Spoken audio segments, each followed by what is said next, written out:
మన పెరటిలో కాసే ఏ కూరగాయలైనా సరే చాలా రుచిగా ఉంటాయండి. ఇలా లేతగా ఉన్న దొండకాయలతో ఉల్లికారం చేసుకుంటే చాలా బావుంటుంది. ఒక అర కేజీ వరకు దొండకాయలు కోసాను. ముందుగా ఈ దొండకాయల్ని నీటితో శుభ్రంగా కడిగి ఇలా 4 చీలికలుగా కోసుకొని పక్కన పెట్టుకోవాలి.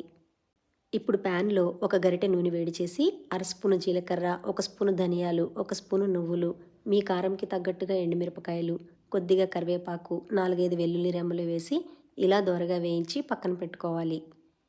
అదే ప్యాన్‌లో మరి కాస్త నూనె వేడి చేసి 3 ఉల్లిపాయ ముక్కలు, కొద్దిగా చింతపండు వేసి ఇలా కాస్త రంగు మారే వరకు వేయించి తీసి పక్కన పెట్టుకోవాలి.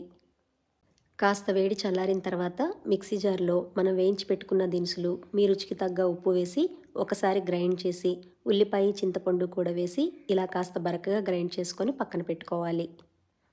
ఇప్పుడు ప్యాన్‌లో 2 గరిటెల నూనె వేడి చేసి దొండకాయ ముక్కలు వేసి అంతా బాగా కలిసేలాగా కలుపుకొని మూత పెట్టి మధ్య మధ్యలో కలుపుకుంటూ 10 నిమిషాలు మగ్గించుకోవాలి.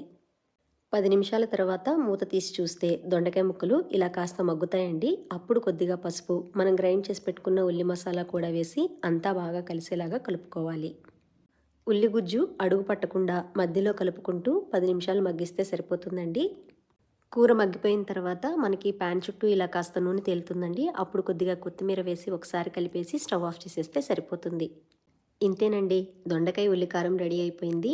ఎంత సింపుల్గా చేసుకుంటామో అంత టేస్టీగా ఉంటుంది.